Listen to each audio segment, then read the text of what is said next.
This is Democracy Now!, democracynow.org, The War and Peace Report. I'm Amy Goodman. We continue to look at the life and legacy of Malcolm X, born 98 years ago today, as we turn to civil rights attorney Ben Crump, representing Malcolm's family in a $100 million wrongful death lawsuit against the FBI, the CIA, New York City and state, and the New York police, as well as the district attorney's office, for concealing evidence of their involvement in Malcolm X's 1965 assassination.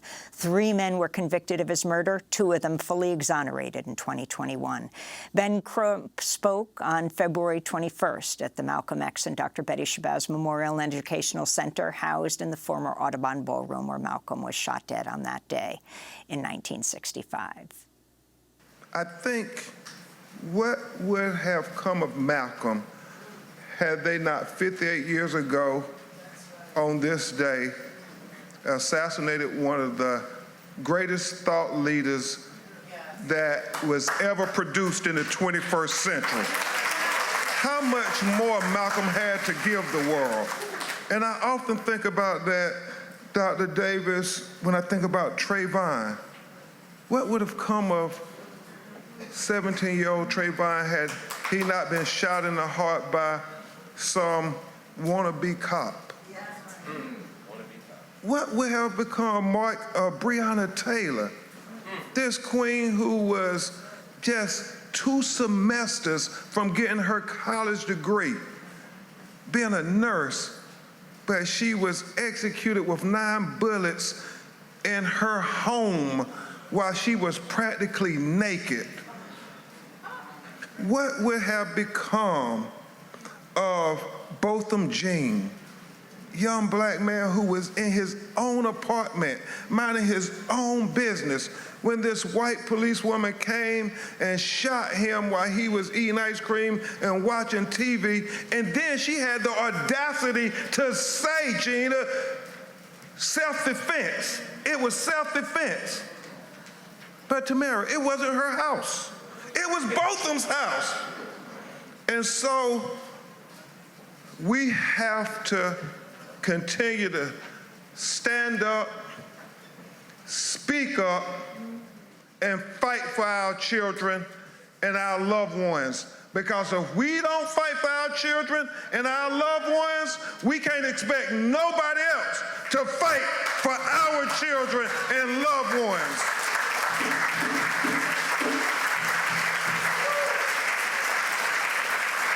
And finally, I think about the Shabazz Center and the objectives of trying to make sure we educate the future generations with the history that has been contributed, Rob, by our ancestors. And I am ever reminded that we have to fight racism and discrimination, Dominique, wherever it rears its ugly head. And so, in light of all of those high-profile police cases we fight, there are other battles that are just as important, whether it's medical racism with Henrietta Lacks, whether it's the $100 million lawsuit filed on behalf of Malcolm X's daughters, because we can never let them think that we will forget about Malcolm X. We will continue to fight every day.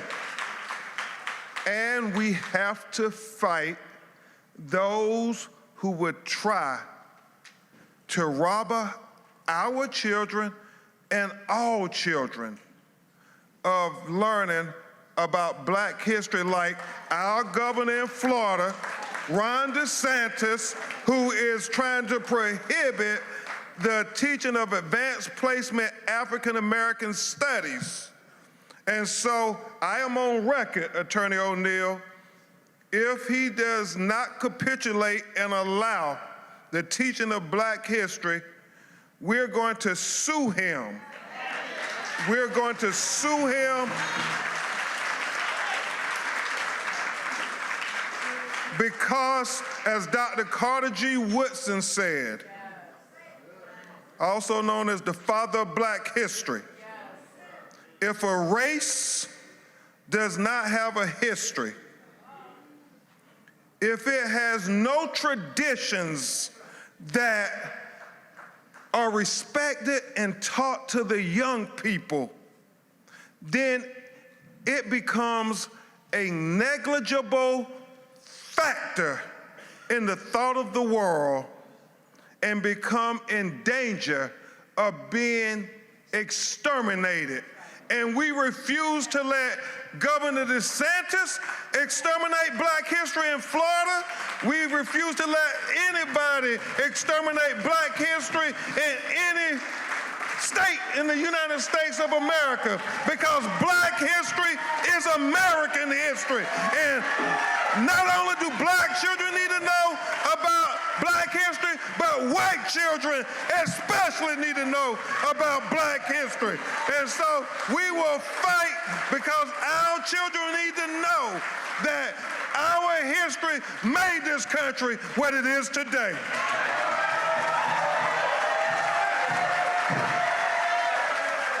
That was civil rights attorney Ben Crump speaking on February 21st on the 58th anniversary of the assassination of Malcolm X at the Audubon Ballroom, now the Malcolm X and Dr. Betty Shabazz Memorial and Educational Center. We end today's show with Malcolm X in his own words, speaking in 1964. One of the first things that the independent African nations did was to form an organization called the Organization of African Unity. The purpose of our organization of Afro-American Unity, which has the same aim and objective, to fight whoever gets in our way.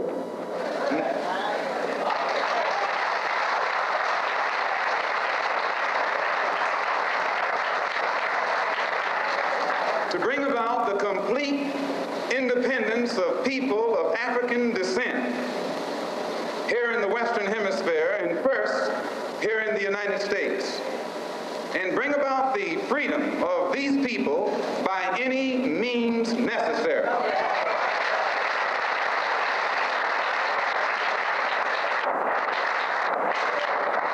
That's our motto. The purpose of our organization is to start right here in Harlem, which has the largest concentration of people of African descent that exists anywhere on this earth. There are more Africans here in Harlem than exist in any city on the African continent, because that's what you and I are, Africans.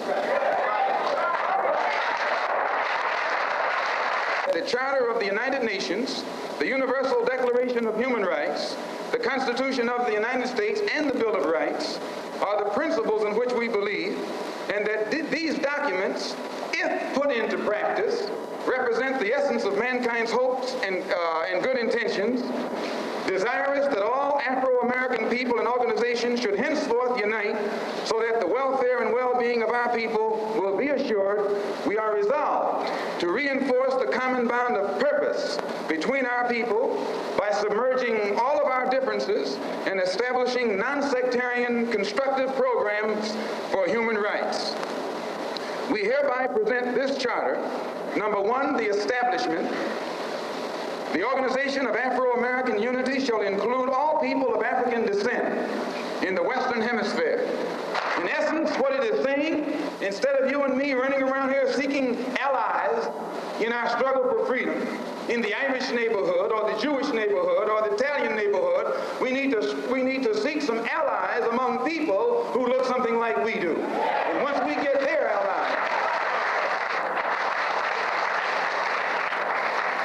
it's time out for you and me to stop running away from the wolf right into the arms of the fox, looking for some kind of help. That's a drag. Number two, self-defense.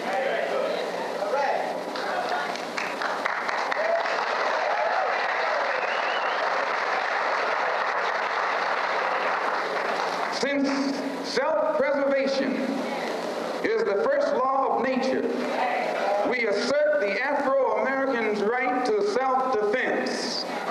The Constitution of the United States of America clearly affirms the right of every American citizen to bear arms. not give up a single right guaranteed under the Constitution. The history of unpunished violence against our people clearly indicates that we must be prepared to defend ourselves, or we will continue to be a defenseless people at the mercy of a ruthless and violent racist mob. Malcolm X, speaking in 1964. He was born 98 years ago today, on May 19th, 1925.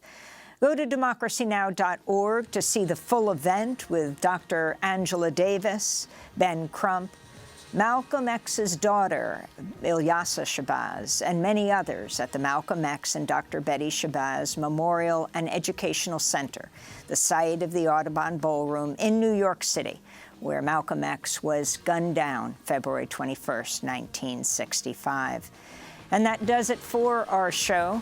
A very happy birthday to Samin Farkandeh, Eli Putnam, and Tamery Astudio. I'm Amy Goodman. Thanks for joining us.